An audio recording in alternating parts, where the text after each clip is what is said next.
गिम्प एक open source photo editing programme है जिसे हम फोटोशॉप के अल्टरनेट के रूप में यूज करते हैं। गिम्प इंफॉर्मेटिव वीडियो सीरीज की सेकंड वीडियो है।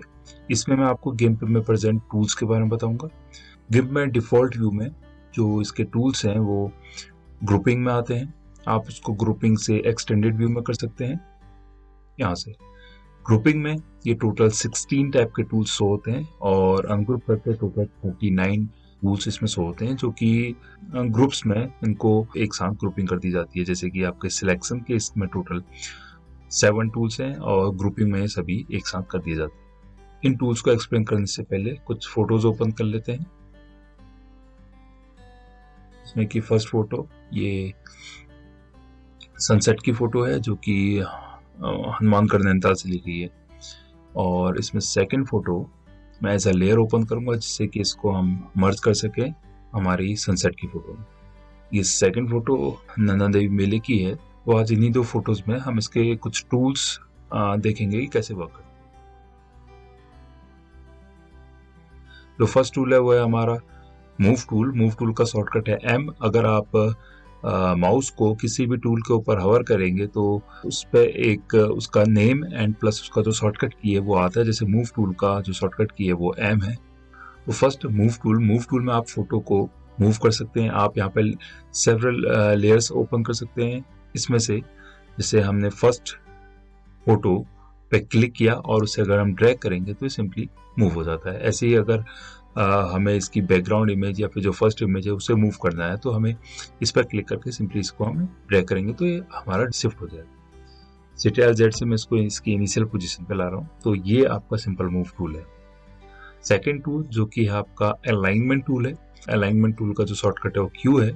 अलाइनमेंट टूल आपको फोटो को अलाइन करने के लिए यूज होता है। जैसे आप अलाइनमेंट टूल पर क्लिक करेंगे और उसके बाद उस फोटो पे क्लिक करेंगे जिसे आपको अलाइन करना है, देन यहाँ पर डिफरेंट ऑप्शंस हैं, उसके अकॉर्डिंग आप उसको परफेक्टली अलाइन कर सकते हैं। हमारा जो नेक्स्ट टूल है वो है सिलेक्शन टूल। सिलेक्शन टूल गिम्प में 7 टाइप का है। सबसे फर्स्ट जो हमारा टूल है वो है हमारा रेक्टेंगल सेलेक्ट टूल जिसका शॉर्टकट है R। सिलेक्शन टूल को एक्टिव करने के बाद हमें जिस फोटो का कोई पार्ट सिलेक्ट करना है तो हमें वो photo as a active layer यहाँ पर रखनी पड़ती है। जैसे अभी हमारी जो कार वाली फोटो है वो एक्टिव है और अभी हमारी जो बैकग्राउंड फोटो है सनसेट की वो हमारी एक्टिव है। अगर मुझे कार वाली फोटो में कोई इसका पार्ट सिलेक्ट करना है तो मुझे इसे एज अ एक्टिव लेयर रखना होगा। रेक्टेंगल सेलेक्ट टूल में सिंपल जैसे नाम से क्लियर है कि एज अ रेक्टेंगल सेलेक्ट करता है। यहाँ पर इसे एज अ स्क्वायर फॉर्म हो रहा है। एज अ स्क्वायर फॉर्म हो रहा है मीनिंग इसकी जो रेशियो है फिक्स्ड एस्पेक्ट रेशियो है जो कि 1/1 के साइज में। अगर इसे हम चेंज कर देंगे तो आप इसे freely as a rectangle choose कर सकते हैं। अगर हमें इसे वापस 1:1 यानी फिक्स रेशियो में यानी या फिर 1:2 के फॉर्म में इसे मिलाना है तो हमें यहाँ पर साइज में पुट करना पड़ेगा 1:1 एंड हमें इसे क्लिक करना होगा फिक्स्ड में। अब ये कोई भी जो सिलेक्शन करेगा वो 1:1 के फॉर्म में करेगा। इसके अलावा इसमें जो एक बहुत ही इंपॉर्टेंट फीचर है वो है गाइडलाइंस का। जैसे कि हमारा रूल ऑफ थर्ड्स है, रूल ऑफ फिफ्थ्स है, गोल्डन सेक्शन यानी गोल्डन नंबर का रूल है, तो वो यहाँ पर आपका अप्लाई आप कर सकते हैं आपकी फ्रेमिंग के अकॉर्डिंग से। अभी मैं इसमें कुछ सिलेक्शन करके दिखाता हूँ। जैसे अगर अभी मैंने फर्स्ट इमेज यानी कार वाली इमेज को सिलेक्ट किया है तो अभी ये जो पार्ट सिलेक्ट करेगा केवल कार्ट वाली इमेज का सिलेक्शन करेगा।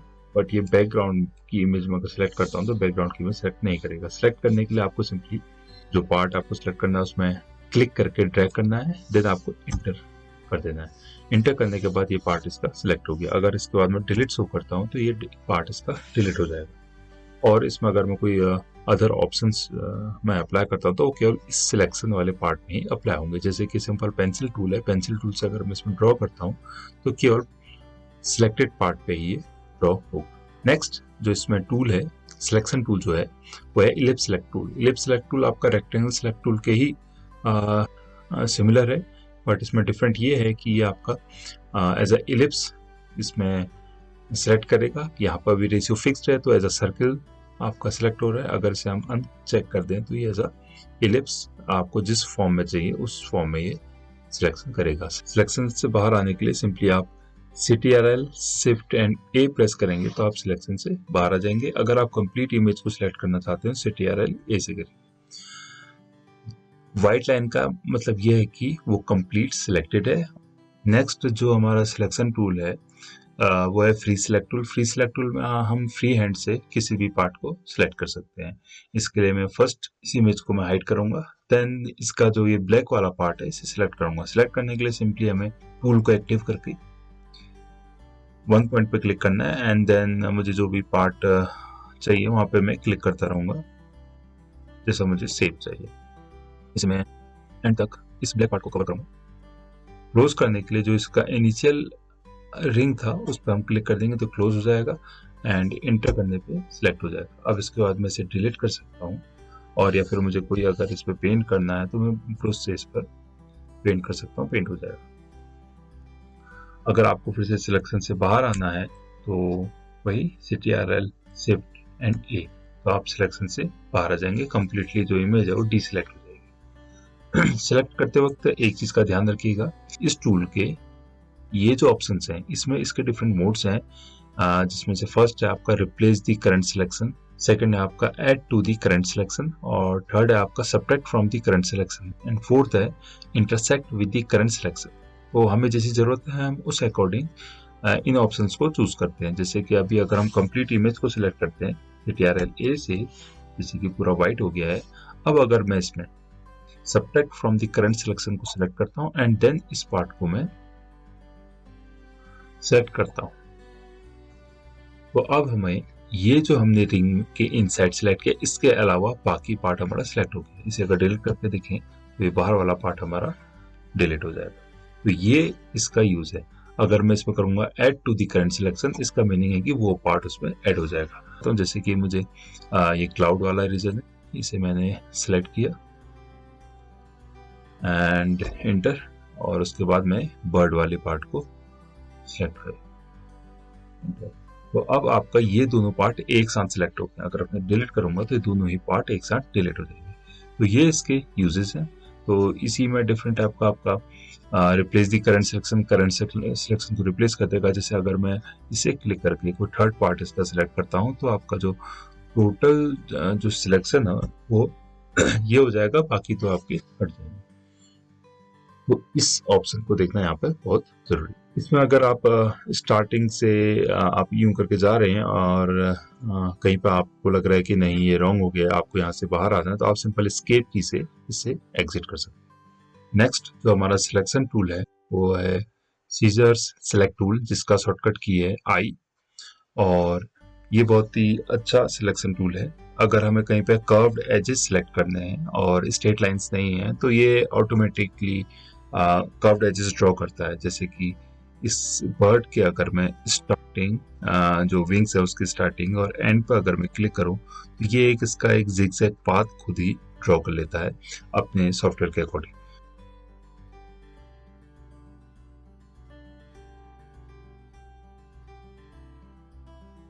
क्लोज करने के लिए अगर आप स्टार्टिंग पॉइंट पर अगर क्लिक कर देंगे तो क्लोज हो जाएगा, क्या करेंगे वो पार्ट सिलेक्ट हो जाएगा, उसे डिलीट करना चाहेंगे डिलीट हो जाएगा।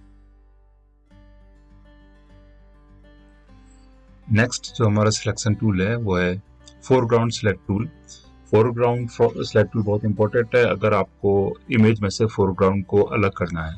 तो जैसे कि इस इमेज में अगर मैं इस ब्लैक पार्ट को अलग करना चाहूँ तो उसके लिए मुझे फोरग्राउंड सिलेक्ट करना पड़ेगा। उसके बाद मैं इसमें इस फोरग्राउंड की एक रफ आउटलाइन ड्रॉ करूंगा। रफ आउटलाइन ड्रॉ होने के बाद इस लूप को क्लोज करेंगे एंड उसके बाद हम इंटर प्रेस करेंगे। इंटर प्रेस करने पर इसे टू पार्ट्स में, एक डार्क ब्लू एंड एक लाइट ब्लू में डिवाइड कर देगा।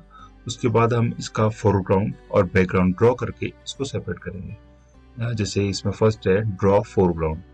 ड्रॉ फोरग्राउंड करेंगे तो फोरग्राउंड इसमें हमारा ड्रॉ होने लगेगा। हम इस स्ट्रोक की विड्थ को हम इंक्रीज कर सकते हैं और अपने अकॉर्डिंग इसे एडजस्ट कर सकते हैं। अगर आपको फाइन करना है तो फाइन करने के लिए इसकी स्ट्रोक विड्थ को और कम करना होगा। एक बार पूरा होने पर आप इसका बैकग्राउंड भी ड्रॉ कर सकते हैं जहां पर आपको फाइन डिटेल चाहिए। जैसे ये पार्ट आपका बैकग्राउंड है, ये भी बैकग्राउंड है, ये आपका बैकग्राउंड का पार्ट इसमें ड्रॉ हो सकता है। इसलिए इसे और फाइन किया जा सकता है। जैसे कि मिड का पार्ट है, बैकग्राउंड है, तो हम इसे ड्रॉ कर सकते हैं। ऐसे हम इसकी स्मॉल डिटेलिंग्स को भी फिल कर सकते हैं।